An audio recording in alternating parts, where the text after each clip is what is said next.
Je t'invite à t'installer confortablement et à fermer les yeux pour mieux écouter ces histoires relaxantes, ou pas. Car je ne sais pas si tu sais que ton imagination peut décider de regarder à l'intérieur de toi pour mieux préparer tout ton staff intérieur avec cette nouvelle liberté d'être toi-même. Nous allons pouvoir ranger toutes les fois où tu t'es senti observé, même les fois où tu as cru que les autres lisaient dans tes pensées parce que tu étais un peu dans ta bulle. Pourtant, tout est là. Tu peux laisser les bibliothécaires intérieurs ranger ses souvenirs par date ou par émotion pour que tout soit plus léger. On va même demander à ton informaticien intérieur de mettre à jour ton logiciel de protection pour que tu puisses naviguer tranquillement parmi les autres. J'aimerais que tu imagines qu'à l'intérieur de toi, il y a des parties expertes dans la confiance en soi. Ces parties peuvent avoir ton visage dans quelques années, ou celui d'un héros qui se fiche du qu'en dira-t-on. C'est parce que nous avons plein de facettes dans notre personnalité qu'on peut parfois se sentir vulnérable. Et la partie de toi qui a peur du regard de l'autre va pouvoir s'autoriser à écouter la partie de toi qui sait que tu es unique, parce qu'elle se souvient de toutes les fois où tu as osé être toi-même, sans même y penser. Je ne sais pas quelle est la partie de toi qui va ressentir en premier les bienfaits de cette séance, mais tu peux déjà te sentir apaisé. J'aimerais maintenant te raconter l'histoire d'un jeune homme qui vivait dans une ville où tous les murs étaient recouverts de miroirs déformants. À chaque pas, il voyait son reflet s'étirer, s'écraser ou se tordre, et il finissait par croire que c'était là sa véritable apparence. Il marchait les épaules voûtées, essayant de se faire tout petit pour ne plus voir ces images qui le mettaient mal à l'aise, persuadé que tout le monde voyait la même chose que lui. Sa gorge se nouait d'une angoisse sourde à l'idée qu'un seul regard puisse confirmer ces distorsions qu'il détestait tant. Un jour, il croisa une personne qui marchait avec une aisance incroyable, le regard droit et le sourire aux lèvres. Étonné, il lui demanda comment elle faisait pour ne pas être perturbée par tous les reflets grimaçants sur les murs.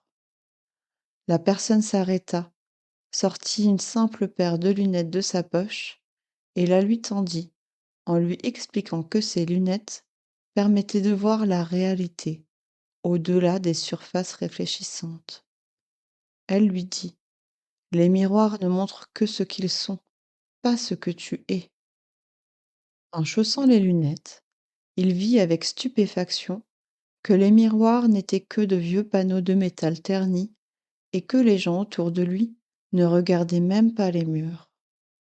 Ils étaient bien trop occupés par leur propre chemin, leurs propres pensées et leurs propres reflets imaginaires. Il réalisa que la peur, qui lui compressait la poitrine, n'était nourrie que par des illusions d'optique qu'il entretenait lui-même. Il se mit alors à marcher normalement, sentant le poids sur ses épaules s'évaporer, comme de la buée au soleil. Il comprit que le regard des autres n'était souvent qu'un miroir de leurs propres doutes et qu'il n'avait plus besoin de s'y arrêter. En rangeant ses lunettes, il décida que son propre regard sur lui-même était le seul qui méritait d'être net et bienveillant. Parfois, on croit que le monde entier est un miroir qui nous juge, alors que chacun est simplement perdu dans ses propres reflets.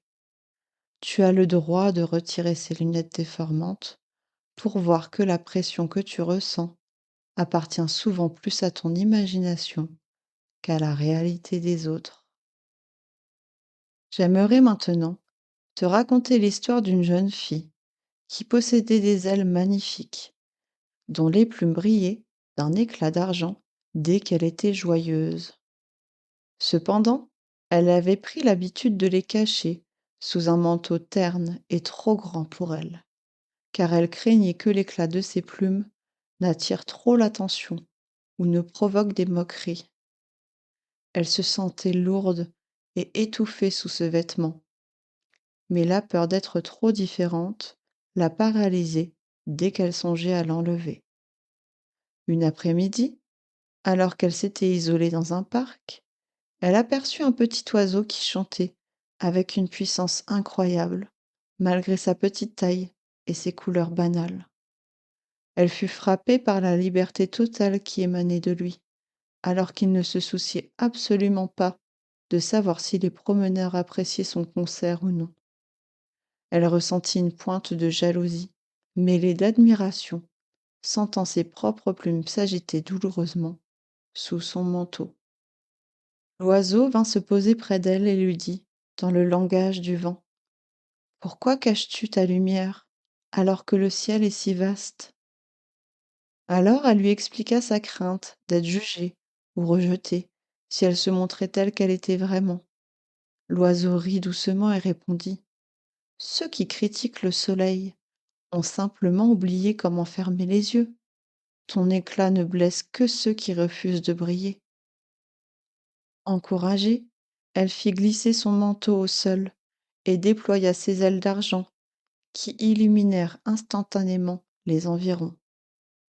À sa grande surprise, les rares personnes présentes ne s'arrêtèrent pas pour se moquer, mais continuèrent leur route, certains souriant simplement en passant. Elle comprit que son encombrement venait de son propre refus de s'assumer, et qu'en libérant ses couleurs, elle redevenait maîtresse de son envol. On s'étouffe parfois sous des couches de protection inutiles, par peur que notre lumière dérange. Mais la véritable fatigue vient du fait de se cacher. Tu peux décider aujourd'hui de laisser tomber ce manteau trop lourd pour laisser tes plumes d'argent respirer librement.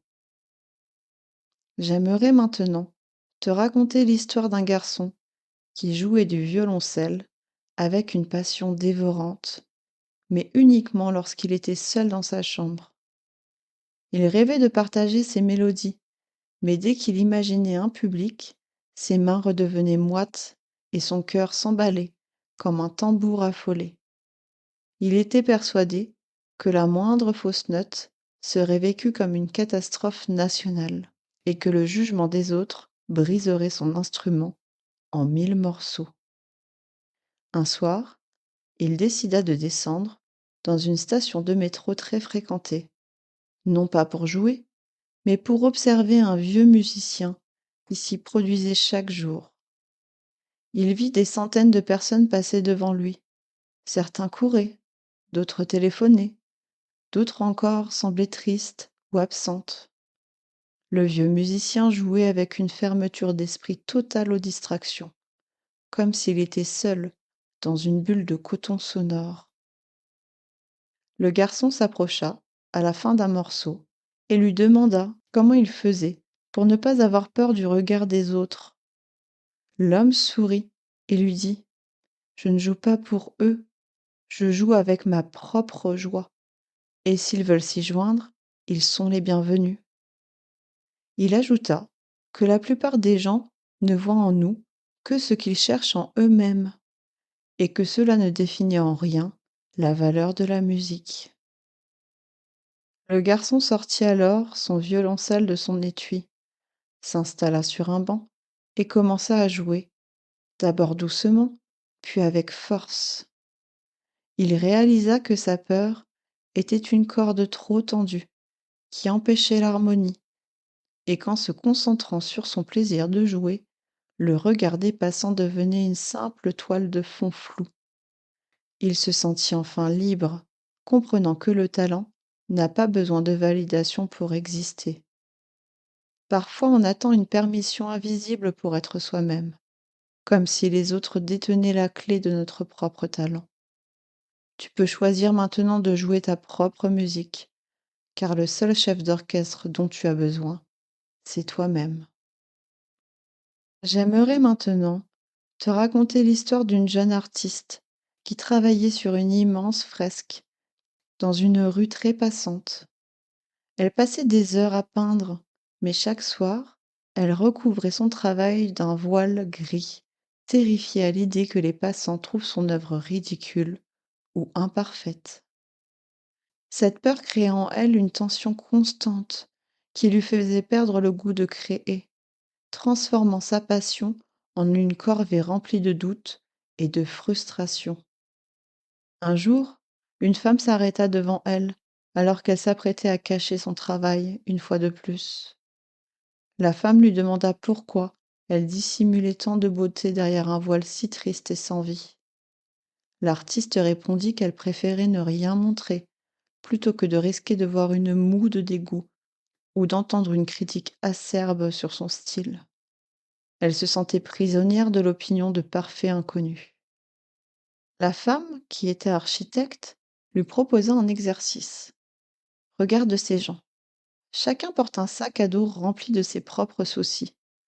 Penses-tu vraiment qu'ils ont de la place pour porter un jugement sur ta peinture? Elle lui fit réaliser que les gens ne jugeaient pas par méchanceté, mais par projection de leur propre manque. La solution n'était pas de plaire à tout le monde, mais de plaire à l'œuvre elle-même. L'artiste décida alors de laisser le voile tomber définitivement et de continuer à peindre au grand jour, sans se soucier des commentaires. Elle découvrit que certains ignoraient la fresque, que d'autres l'adoraient, mais que surtout, elle se sentait enfin légère et authentique. Elle comprit que son besoin de perfection était une barrière qu'elle s'imposait et qu'elle pouvait s'en débarrasser en acceptant d'être simplement vulnérable et vraie. On passe souvent plus de temps à camoufler nos prétendus défauts qu'à cultiver nos talents par crainte de ce que les autres pourraient penser. Tu es autorisé à enlever ce voile gris pour laisser apparaître tes propres couleurs, peu importe qui les regarde. J'aimerais maintenant te raconter l'histoire d'un garçon qui possédait une collection impressionnante de masques.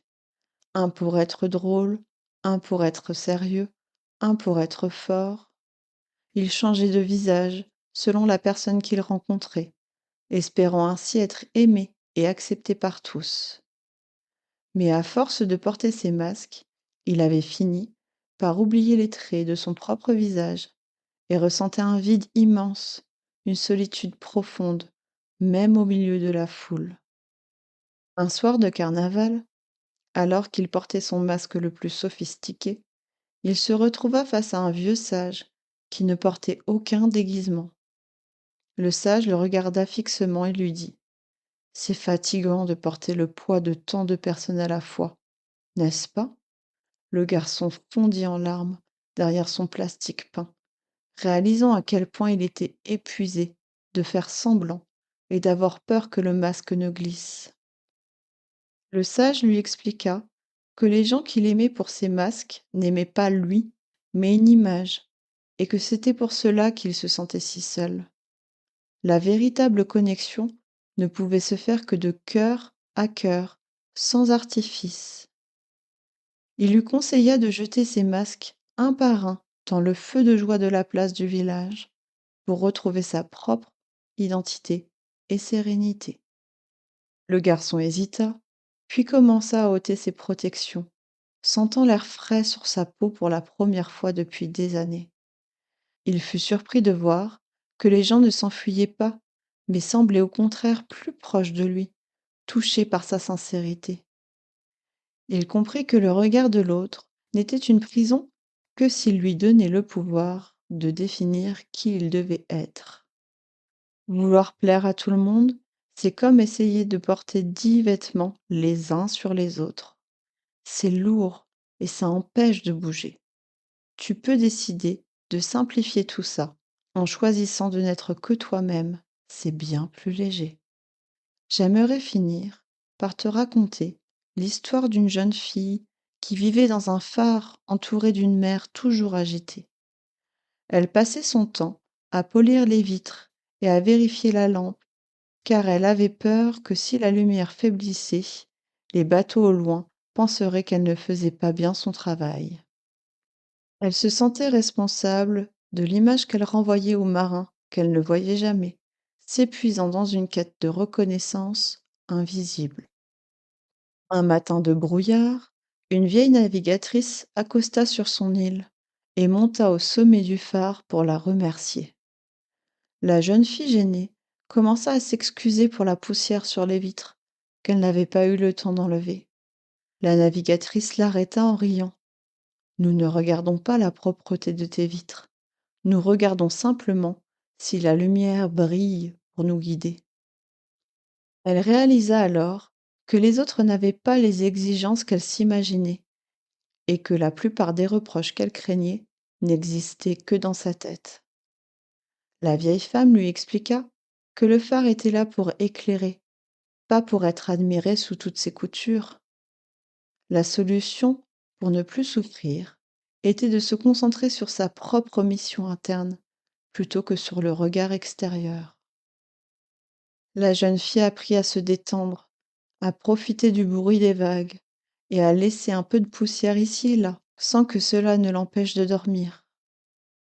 Elle comprit que son encombrement venait d'un perfectionnisme tourné vers les autres, et qu'elle pouvait s'en libérer en s'aimant elle-même d'abord. Depuis ce jour, sa lumière brille encore plus fort, car elle est nourrie par la paix et non plus par la peur. On s'épuise souvent à vouloir être parfait pour les autres, alors qu'ils ont simplement besoin qu'on soit présent et authentique. Tu peux t'autoriser à baisser ton niveau d'exigence extérieure pour retrouver ton propre confort intérieur. Imagine maintenant que tu es dans une salle de commande hyper stylée, un peu comme dans un vaisseau spatial ou dans ton jeu préféré. Face à toi, il y a un écran géant qui représente le regard des autres. Tu peux voir un curseur qui s'appelle Importance du jugement extérieur. Je t'invite à prendre les commandes et à baisser ce curseur doucement jusqu'à ce qu'il atteigne le niveau 0. Ressens comme cela libère tes mouvements et ta respiration. Maintenant, trouve le curseur Confiance en mon propre regard et pousse-le au maximum. Imagine que tu diffuses autour de toi une aura protectrice qui filtre les opinions inutiles et ne laisse passer que la bienveillance. À partir de maintenant, ton inconscient fait son maximum pour ta sérénité sociale.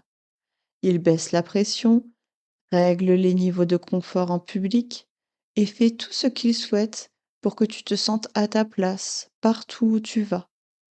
Il met toutes les chances de ton côté pour que tu puisses t'exprimer librement, sans craindre l'ombre d'un jugement. Tu es l'unique propriétaire de ton image et tu décides seul de ce qui compte pour toi. Imagine-toi dans quelques jours, marchant dans un lieu public ou à l'école, entouré de monde.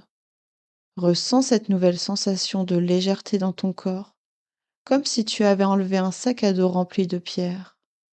Tu regardes les gens et tu réalises qu'ils sont simplement là, avec leur propre histoire, et que leur regard glisse sur toi sans t'impacter. Tu te sens bien, à ta place, et tu peux même sourire à cette liberté retrouvée. D'ici quelques instants, la séance va se terminer, et ton inconscient va continuer à faire les réglages nécessaires pour que tu te sentes parfaitement à l'aise avec les autres. Tu peux commencer à bouger tes doigts, tes orteils et reprendre contact avec le fauteuil sur lequel tu es assis. Tu réintègres toutes les parties de toi, la partie qui ose, la partie qui observe et la partie qui s'aime, bien soudées ensemble. Et quand tu le souhaiteras, à ton propre rythme, tu pourras revenir en douceur, ici et maintenant, et rouvrir les yeux avec un nouveau regard sur le monde. Je ne te souhaite pas bonne chance. Je te souhaite une belle affirmation de toi, car je sais que tu vas y arriver.